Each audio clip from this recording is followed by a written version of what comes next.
عرفان قادر صاحب، میں اس بحث کو آپ سے چاہوں گا کہ آپ اس کو سم اپ کر دیں. اب کیا ہونا چاہیے وے فارورڈ؟ کیا یہ واپس پارلیمنٹ چلے جائیں، وہاں بیٹھ جائیں حکومت کے ساتھ، یا جس طریقے سے ریلی والے دن ان کے 2-3 لوگ آئے تھے حکومت کے لوگوں سے، انہوں نے مذاکرات کیے تھے، ویسے کوئی بیک چینل ہو جائے، پیچھے بیٹھ کے آپس میں طے کر لیں، کیا ہوگا؟ وے فارورڈ یہی ہے کہ یہ آپس میں بیٹھ جائیں اور یہ تمام جلسے جلوس اس لیے بند کریں کہ سپریم کورٹ کے احکامات کے بعد ووٹ آف نو کانفیڈنس، یعنی کہ نو کانفیڈنس پہ ووٹنگ ہوئی تھی سپریم کورٹ کے احکامات کے بعد،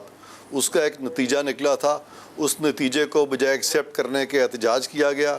اور پھر یہاں پہ یہ بھی بات ہوئی کہ جی وہ ایس او پیز جو ہے وہ سپریم کورٹ وضع کرے. شیورلی سپریم کورٹ کوئی بھی قانون سازی نہیں کر سکتا، اور سپریم کورٹ کے جج صاحبان پولیس کی وردی پہن کے آئی جی کے فرائض بھی انجام نہیں دے سکتے. اور سیاسی جو دھڑے ہیں ان کو چاہیے، ان کے لیے اگر پارلیمنٹ بنی ہے تو وہاں بیٹھ جائیں، اگر وہ وہاں نہیں بیٹھنا چاہتے کسی وجہ سے تو پھر آپس میں کسی اور جگہ بیٹھ جائیں اور ونس فار آل یہ معاملہ طے کریں. کیونکہ پارلیمنٹیرینز اور سیاسی جماعتیں اپنے جھگڑے جو ہیں جب بھی عدالت میں لے کے جاتی ہیں، جو الیکٹڈ لوگ ہیں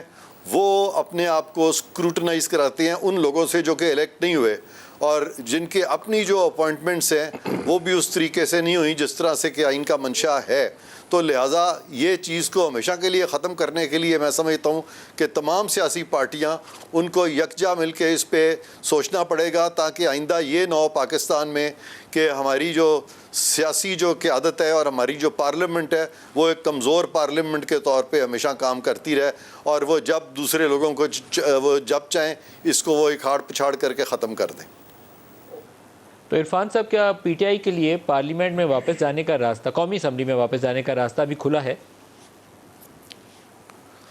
نہیں، اگر وہ سپوزنگ نہیں جانا چاہتے، اس وقت نہیں جانا چاہتے اور وہ الیکشنز بھی نہیں کروا سک رہے، تو اگر وہ اس فورس کرنا چاہتے ہیں گورنمنٹ کو تو وہ تھرو یعنی یہ پروٹیسٹ کے ذریعے یا ڈنڈے لے کے تو نہیں کرنا چاہیے ان کو. یہ تو پھر ٹیبل پہ آ کے بیٹھنا چاہیے، مذاکرات کرنے چاہیے. لیکن اگر وہ اسٹریٹ پاور دکھانا چاہتے ہیں یا وہ دکھانا چاہتے ہیں کہ ہم فوج در فوج بیچ میں لے آئیں گے اور ہم لڑائی جھگڑا کریں گے، تو پھر ہمیں فائدہ کیا پاکستان میں آئین کا؟ پھر اس کی ضرورت نہیں ہے کہ پھر پارلیمنٹ ہو. تو یہ تو